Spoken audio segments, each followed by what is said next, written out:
Okay, students. Today we are going to start miscellaneous exercise. First question: show that the line joining origin to the point.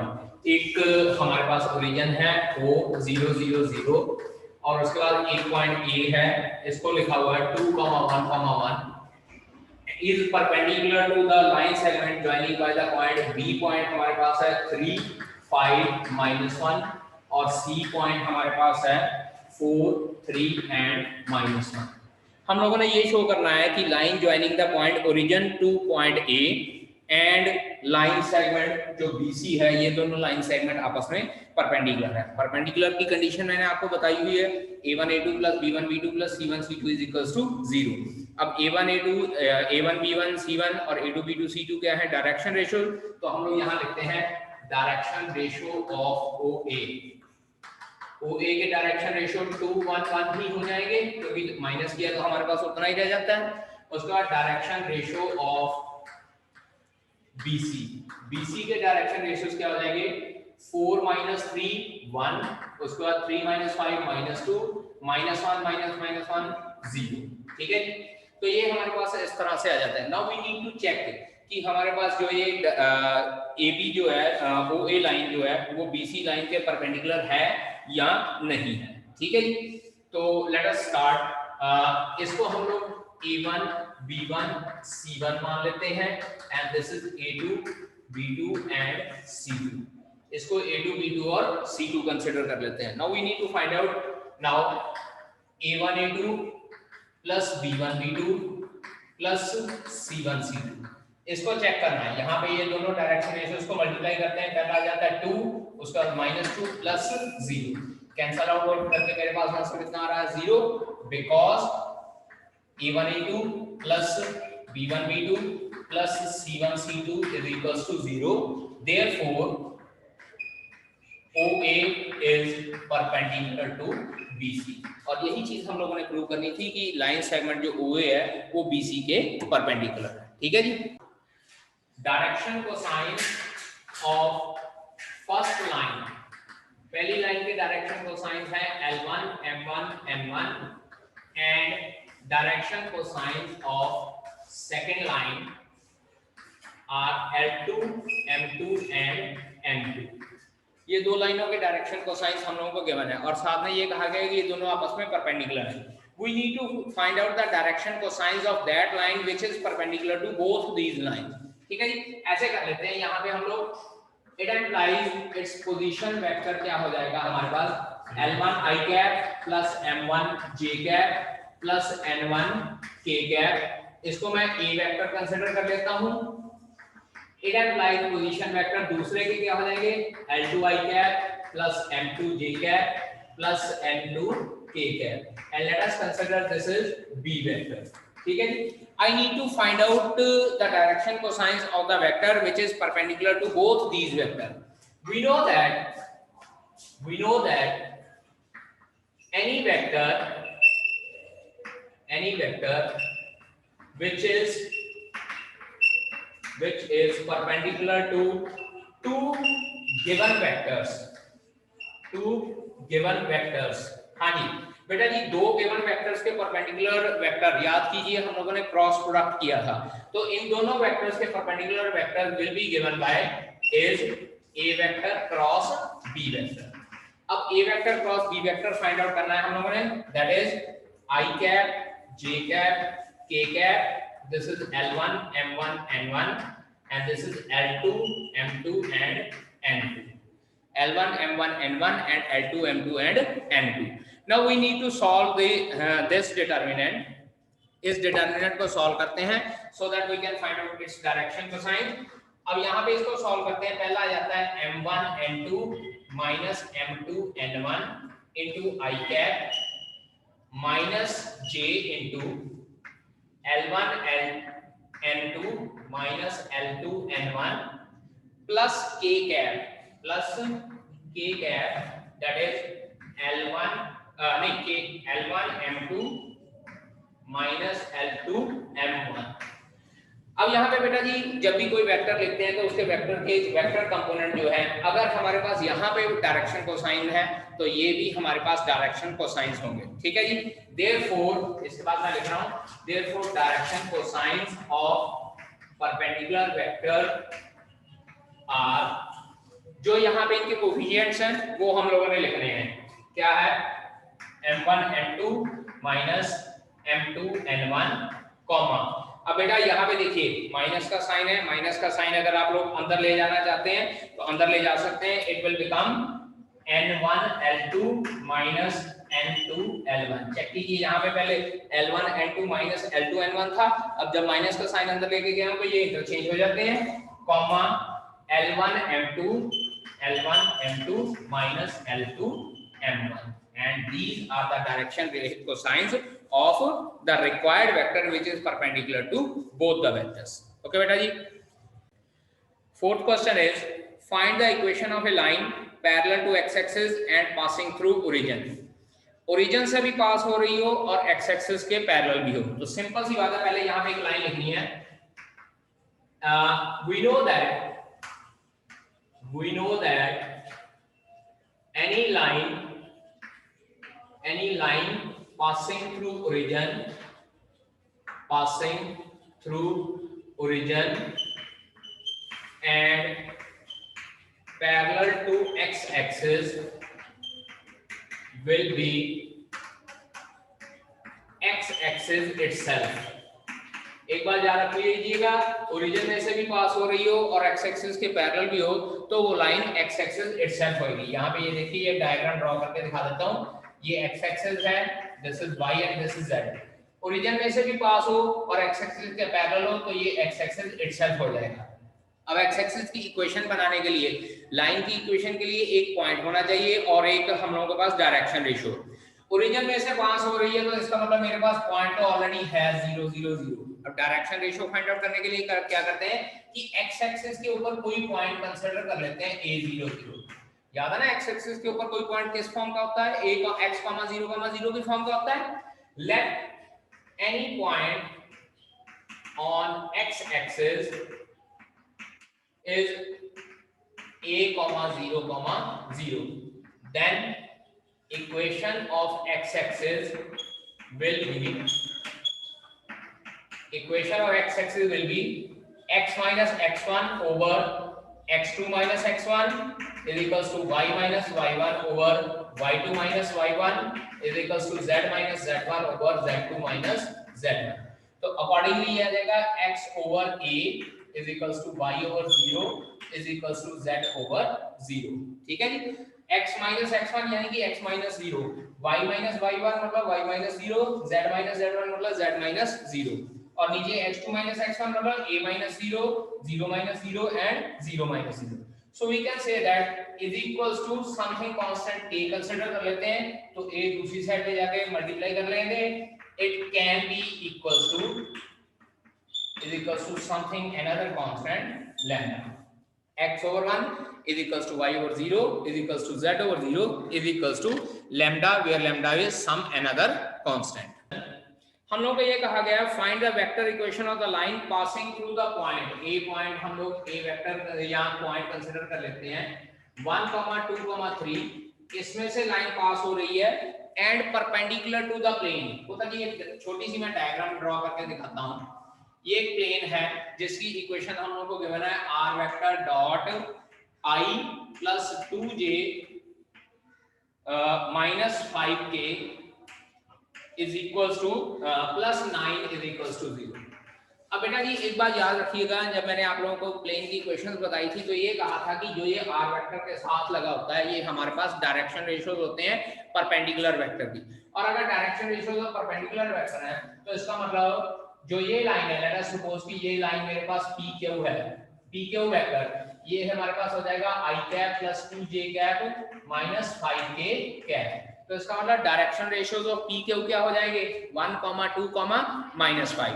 Now I need to find out the equation of the line which passes through this line and perpendicular to this plane। मान लीजिए मैं find out करना चाहता हूं AB की equation. ठीक है जी, A पॉइंट मुझे गिवन है 1, 2, 3। I want to find out the equation of line A B. और याद कीजिए जब लाइन की इक्वेशन की थी तो मैंने आपको ये बताया था कि एक पॉइंट होना चाहिए और एक डायरेक्शन गिवन होनी चाहिए। डायरेक्शन या तो लाइन की गिवन होनी चाहिए या इसके लाइन के पैरेलल कोई वेक्टर दिया होना चाहिए। अब यहाँ देखिए जो वेक्टर प्लेन के परपेंडिकुलर है that perpendicular vector will be parallel to the line segment A B. क्यों? क्योंकि लाइन भी प्लेन के परपेंडिकुलर है। यहाँ लिखेंगे because line is perpendicular to plane, therefore direction ratios of line are proportional to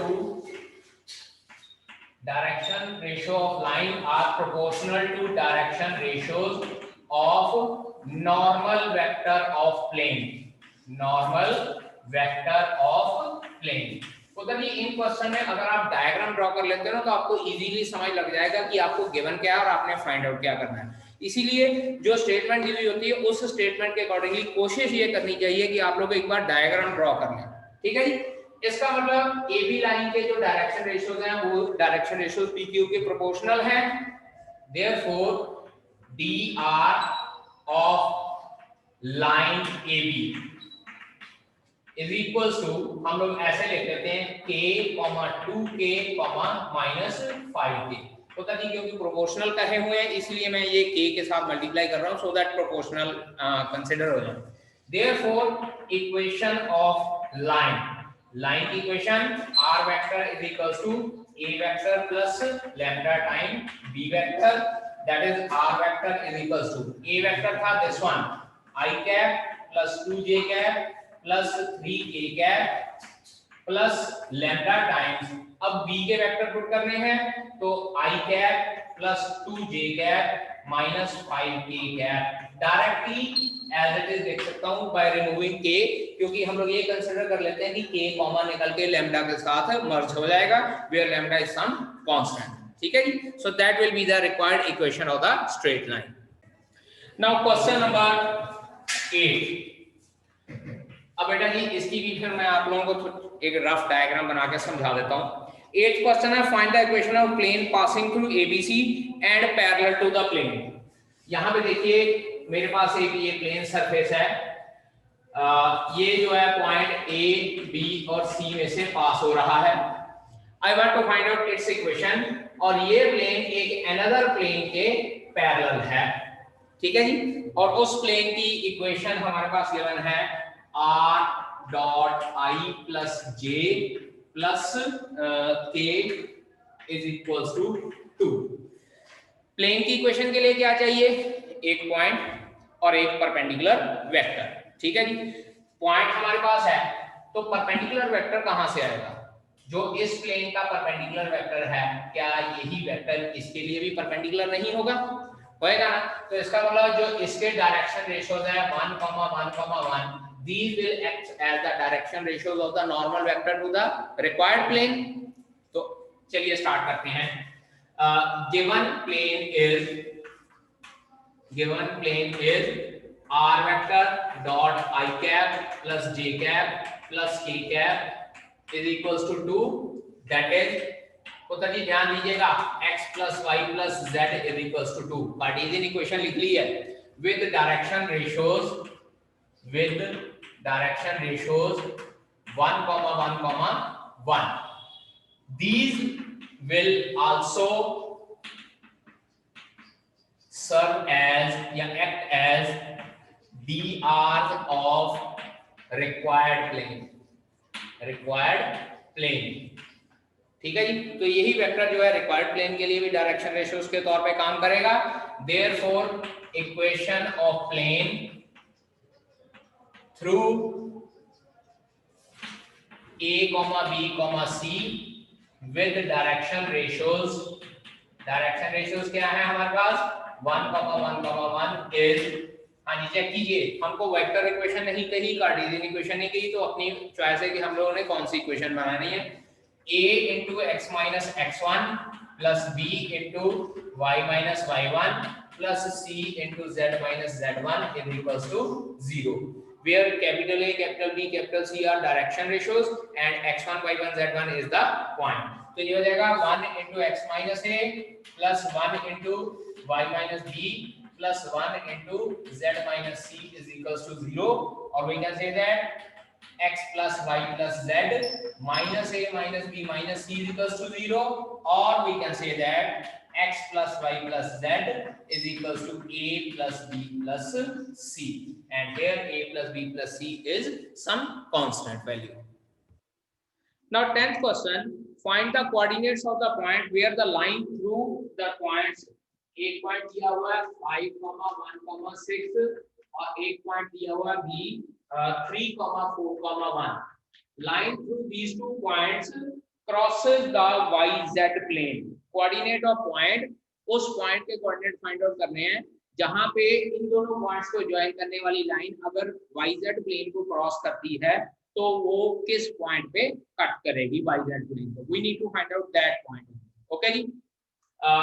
Equation of line AB क्या हो जाएगी? x minus x1 over x2 minus x1 is equals to y minus y1 over y2 minus y1 and this is equals to z minus z1 over z2 minus z1. तो ये हमारे पास बनेगी x minus 5 over 3 minus 5 is equals to y minus 1 over 4 minus 1 is equals to z minus 6 over 1 minus 6. ठीक है जी. So equation हमारे पास क्या आ जाएगी? x minus 5 over minus 2 is equals to y minus 1 over 3 is equals to z minus 6 over minus 5. And let us consider these all are equals to something constant k. ठीक है जी. अब यहाँ पे देखिए any point on this line, इस line के ऊपर मैं कोई पॉइंट कंसीडर करता हूं और वो पॉइंट किस तरह से आएगा बेटा जी. ये देखिएगा इधर जो ये पॉइंट हम लोगों को इक्वेशन ऑफ लाइन दी हुई ना, तीनों को बारी-बारी से k के इक्वल कंसीडर करके x y z की वैल्यू निकालनी है. तीनों को पहले x minus 5 over minus 2 is equals to k, then y minus 1 over 3 is equals to k, then z minus 6 over minus 5 is equals to k. अब यहाँ से जब हम लोग पुट करते हैं तो पॉइंट हमारे पास क्या आता है?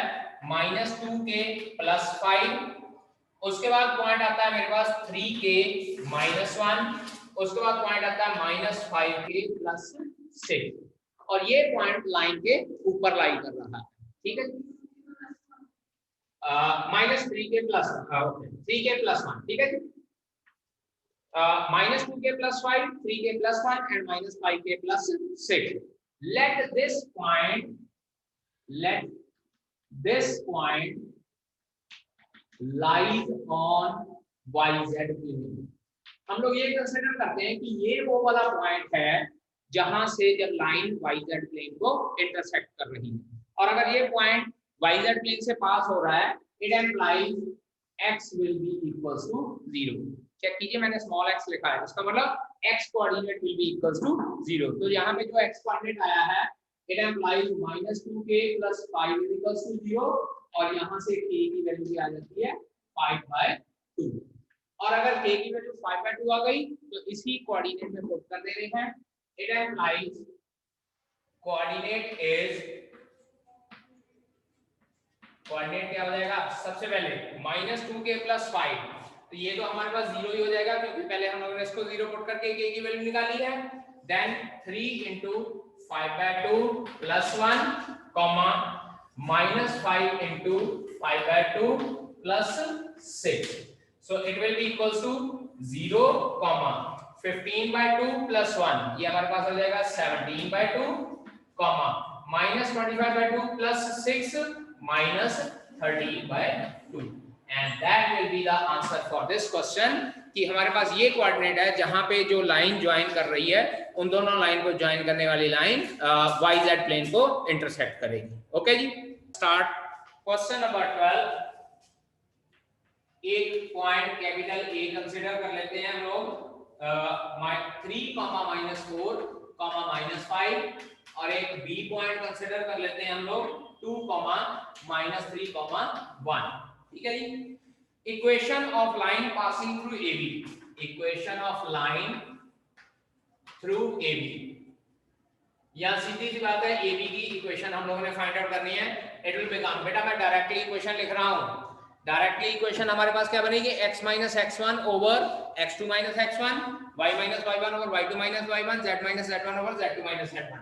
चेक कीजिएगा, x minus 3 over minus 1, y plus 4 over again plus 1 minus 3 plus 4, z plus 5 over 6। ठीक है जी, इसको हम लोग k कंसीडर कर लेते हैं। Any point on this line, any point on this line will be क्या हो जाएगा, minus K plus 3, then K minus 4, then 6k minus 5, and let this point lies on the plane and let line AB crosses the plane, crosses the plane कौन सा है हमारे पास, 2x प्लस y प्लस z is equals to 7 at this point. जो ये point है, इस पॉइंट पे लाइन जो है प्लेन को क्रॉस कर रही है, और अगर इस पॉइंट पे क्रॉस कर रही है तो x की जगह पे माइनस के प्लस 3, y की जगह पे आप लोगों ने k माइनस 4 और z की जगह पे आपने 6k माइनस 5 पुट कर देना है, और यहां से k की वैल्यू फाइंड आउट कीजिए। It implies 2 into minus k plus 3 plus k minus 4 plus 6k minus 5 is equals to 7। ठीक है जी, सॉल्व करना शुरू करते हैं। ये हमारे पास आता है minus 2k plus 6 plus k minus 4 plus 6k minus 5 is equals to 7। 6k plus 1 7k minus 2k 5k, और ये हमारे पास हो जाता है 6 minus 5 minus 4 minus 3 is equals to 7, 5k is equals to 10, k की वैल्यू हमारे पास क्या आ जाएगी, 2, और k की वैल्यू 2 आ गई। Therefore coordinate is coordinate of point of intersection, point of intersection, point of intersection के कोऑर्डिनेट्स क्या हो जाएंगे, k की वैल्यू 2 पुट कर देनी यहां पे, that is -2 + 3, 2 minus 4, 6 into 2 minus 5. That comes out to be 1, minus 2, 7. Therefore, foot of intersection या point of intersection of line and plane will be 1, -2 and 7. ठीक है पुत्र जी? So this was the point of intersection of the line and the plane.